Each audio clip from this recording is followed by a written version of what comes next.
Good morning বন্ধুরা, কেমন আছো?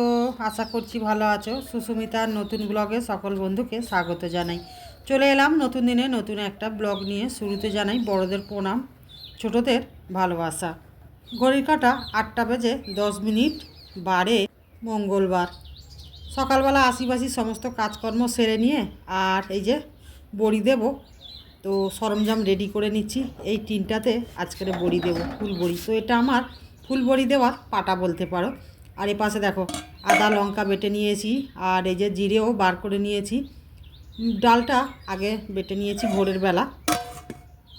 আর এ পাশে দেখো আগের দিন বিউলির ডালের বড়ি দিয়েছিলাম, তো সেটা তোমাদের কাছে শেয়ার করা হয়নি। আর কিছু খেসার ডালেরও বড়ি দিয়েছিলাম, দেখতে পাচ্ছ। তো এগুলো একটা করে রোদ খাওয়ানো হয়েছে বলে এই জন্য আবারও আজকের টেনে বের করে রোদে দিয়ে দিলাম। কেন মিনিমাম 8 দিন রোদ খাওয়াতে হবে পর পর, তবে জিনিসটা ভালো থাকবে, না হলে নষ্ট হয়ে যাবে। কেননা আমাদের তো সারা বছরের বড়ি বানানো হয়, তো সেই কারণে এই বড়িগুলো আগের দিন দিয়েছি, তো তোমাদের কাছে শেয়ার করা হয়নি। কেননা কালকের এতটা কাজের চাপ ছিল, তো ভিডিও বানানোর মতো সময় করে উঠতেই পারিনি। তো তাড়াতাড়ি করে বড়ি দিয়ে আমি আবার চলে গিয়েছিলাম অফিসে। পাশের বাড়ির কাকিমাকে বলে গিয়েছিলাম বড়িগুলো একটু লক্ষ্য রাখতে, কেননা আমাদের গ্রামে হনুমানের উৎপাত প্রচুর। তো যাই হোক, কাকিমা বড়িগুলো তুলে রেখেছিল, আমি আসতে আবার সন্ধ্যায় আমার বাড়িতে দিয়ে গেছে, তো এই জন্য শেয়ার করা হয়নি। আর আজকের মানে পাঁচেকের মতো ডাল ছিল, তো সেই ডালটাকেই বড়ি দেব বলে আর এই যে ভিজিয়ে বেটে নিয়ে দাব দেও বসে গেছি। আর বান্ধবীকে একটু ডেকেছিলাম, বললাম যে আমি দেবে দিচ্ছি, তুমি আমার বড়িগুলো একটু টপ টপ করে দিয়ে দাও। তো বান্ধবীও এসছে, এসে আর এই যে বড়ি দিতে বসেছে। অন্যান্য বছর আমি 5 কিলো 8 কিলো করে ডালের বড়ি দিই, খেসার ডাল আর বিউলির ডাল করে। কিন্তু এবছর আমি 3 কিলো ডালের বড়ি দিলাম, 1 কিলো বিউলির ডালের বড়ি আর 2 কিলো এই খেসার ডালের বড়ি। তো অলরেডি আগে বেশিরভাগটা দিয়ে নিয়েছি, আর পাঁচেকের মতো ছিল, তো সেইটাই আজকের দিয়ে নিচ্ছি।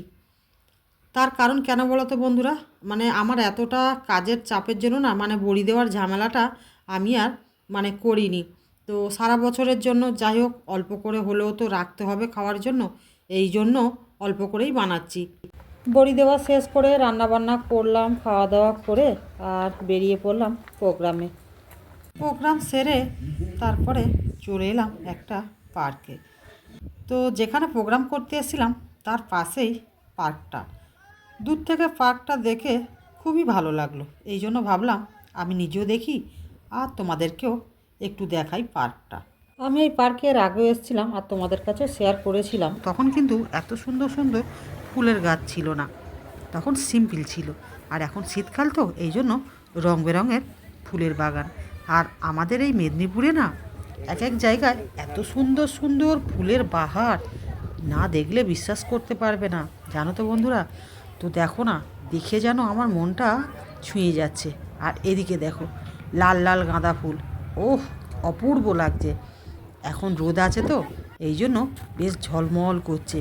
ফুলগুলো দেখে না আমার এত ভালো লাগছে কি বলবো। আমি কিন্তু ফুল বাগান খুব পছন্দ করি। এর আগেও তোমাদের একবার দেখিয়েছিলাম একটা ডালিয়া বাগান। আমি সবসময় তোমাদের বলি না বন্ধুরা, যে আমি যখনই প্রোগ্রামে যাই, মানে প্রোগ্রাম সেরে আসার পথে যদি কিছু আমার চোখে লাগে আমি তখনই সেখানে ঢুকে পড়ি ভিডিও করতে। তো দেখো আমার এই পার্কটা দূর থেকে দেখে নজর কেড়ে গেছে, এই জন্য আমি আবার ভিতরে এসে ভালো করে দেখছি। তো এর আগে যখন এসেছিলাম তখন তো এত ফুল বাগান ছিল না, কিন্তু এখন এসে দেখছি এত রং বেরঙের ফুল, মানে আমার নিজেরই মাথা ঘুরে যাচ্ছে। আর এই ফুলের টবগুলো দেখে তো মনে হচ্ছে আমি যেন নিয়ে গিয়ে আমার বাড়ির ছাদেতে রেখে দিই। দেখছো আমি পুরো রাউন্ড করেই তোমাদের দেখাচ্ছি, দেখো রং বেরঙের টবে ফুল হয়ে আছে। শীতকাল হলে আমি অনেক জায়গাতেই দেখেছি, মানে দারুণ দারুণ ফুল হয়ে থাকে, মানে দেখলে না মন ভরে যাবে। যাই হোক, ফুলগুলো তো দেখিয়ে দিলাম, দিয়ে আর চলে এলাম। দেখো এ পাশে কত সুন্দর একটা হাওড়া ব্রিজের মতো ডিজাইন করা আছে, বেশ ভালো লাগছে। আর ওই দিকে দেখো একটা সুইমিং করা আছে ছোট্ট মতো, আর একটা স্ট্যাচুর বেদি হয়ে আছে, দেখছো ওখানেও কিন্তু বেশ কয়েকটা ফুল গাছ আছে, কিন্তু এখনও ফুল হয়নি। আর এই ধারে ধারে এইগুলোই হয়ে আছে।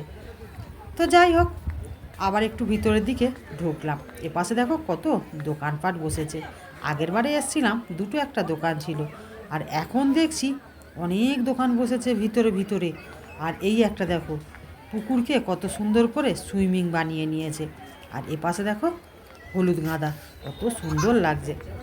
আর এদিকে দেখো একটা বাচ্চা মেয়ে তার ছোট্ট বোনকে নিয়ে ভিডিও বানাচ্ছিল। আমাকে যা দেখতে পেয়েছে লজ্জায় মুখটা ঘুরিয়ে চলে গেল। পার্কটা না বেশ ভালো ভিড় হয়েছে জানো তো, শীতকাল পড়েছে। আর এই পার্কের ভিতরে একটা রিসর্ট আছে, রিসর্টটায় বিয়েবাড়ির অনুষ্ঠান চলছে। আর এই দেখো একটা পুকুরকে চারিপাশে ঘিরে নিয়ে সুইমিংয়ের মতো করে নিয়েছে। অনেকে পার্কে ঘুরতে এসে আর পুকুরে বোর্ড লাগানো আছে, বোর্ডে চড়ে চড়ে ভিডিও বানাচ্ছে আর জল খেলছে। বেশ দেখতেও বেশ মজাই লাগছে। তারপরে চলে এলাম সন্ধ্যায়।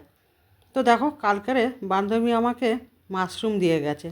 তো এই যে মাশরুমটা কেটে নুন হলুদ মাখিয়েছি, আর কাঁচা লঙ্কা টমেটো পেঁয়াজ সব কুচিয়ে নিয়েছি, রসুনটা একটু থেতো করে নিলাম। এবারে মাশরুমের পকোড়া বানাবো, একটু বেসনও দিয়ে দিলাম। তো আমাকে বান্ধবী বলেছিল সব কিছু বেটে নিতে। তো আমি ভাবলাম যে অন্য সময় তো বেটে করি, তো আজকের একটু গোটা বানাবো। তো এই জন্য সব কুচিয়ে নিয়েছি, নিয়ে আর এই যে একেবারে সব মেখে রেডি করে নিচ্ছি। সন্ধেবেলা বসে সস দিয়ে পকোড়া ভাজা খাবো, এই জন্য বানিয়ে নিচ্ছি। আর মাশরুমটা রাখলে তো নষ্ট হয়ে যাবে, সেই জন্য ভাবলাম করে নিই। এর আগেও দুবার মাশরুম দিয়েছে বান্ধবী, আমি ভাজা করে খেয়েছি, তরকারি করে খেয়েছি, কিন্তু এবারে পকোড়া বানিয়ে খাবো। তো সব রকম একটা করে রেসিপি বানিয়ে দেখছি যে পকোড়ার কোন রেসিপিটা সবথেকে ভালো লাগে খেতে। সব কিছু তো মাখিয়ে আর কড়াই তেলটা গরম করে নিয়েছি, নিয়ে আর এই যে পকোড়া ভাজা চাপিয়ে দিলাম। তো যাই হোক বন্ধুরা, ভিডিওটা আর বেশি বাড়াবো না, ভিডিওটা আজ এই পর্যন্তই থাক। বেশ তো কয়েকদিন হলো ভিডিও ঠিক মতো ছাড়তে পারছিলাম না, তো ভাবছি এবারে ছোট করে হলেও একটা করে ভিডিও দেব। কেননা তোমাদের সাথে কথা না বলতে পারলে না আমার মনটা খুব ছটফট করে।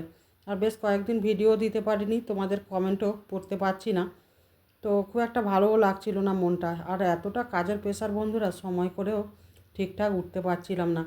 তো আমি চেষ্টা করব যাতে ভিডিওটা দিতে পারি আর তোমাদের সঙ্গে একটু আমি গল্পও করতে পারি। তো চলো বন্ধুরা, ভিডিওটা আজ এই পর্যন্তই থাক, দেখা হবে আবার একটা নতুন ভিডিওতে। তো এখনের মতো রাখি, সবাই ভালো থেকো, সুস্থ থেকো, গুড ইভিনিং, তো টাটা।